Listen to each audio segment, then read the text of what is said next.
Hello, I'm Craig Scott. I'm here to tell you today about the tertiary jazz audition workshops that are run at the Sydney Conservatorium of Music by the Open Academy every year. This is a golden opportunity for you to come and experience exactly what you'll be asked when you come into audition for the jazz program. When you're auditioning, you're naturally going to be nervous, of course. What better way than to experience an audition before you actually have to come in and audition in person? You can do it one of two ways.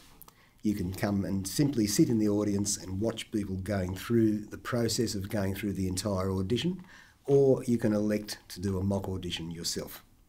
Personally, I think that's a really fantastic idea because you'll have members of the jazz staff on hand who will be there to give you feedback about how you've performed in the audition and to give you some constructive criticism where it's warranted.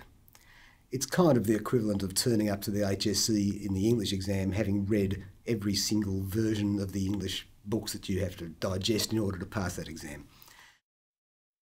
So if you choose and are chosen to do a mock audition, we'll take you through all of the audition requirements, and if you're not familiar with the audition requirements now, make sure that you have a good look at the audition requirements link that's on the page that you will be seeing from the Open Academy, so that you are fully familiar with what you have to do.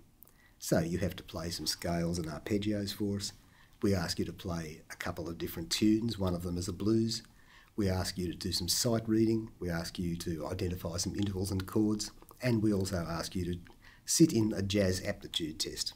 The jazz aptitude test is just a general knowledge quiz about various aspects of jazz. So it's a very useful tool. We've got lots and lots of students in the jazz program now who have been through that audition. They've all told me how valuable it was and what a great experience it was. But having said that, if you simply want to be in the audience, that's fine too. You'll learn a lot. You'll see the kind of like-minded people against whom you'll be contesting for a spot in the jazz program. So it's a very useful thing to do, and I hope that we'll see you there.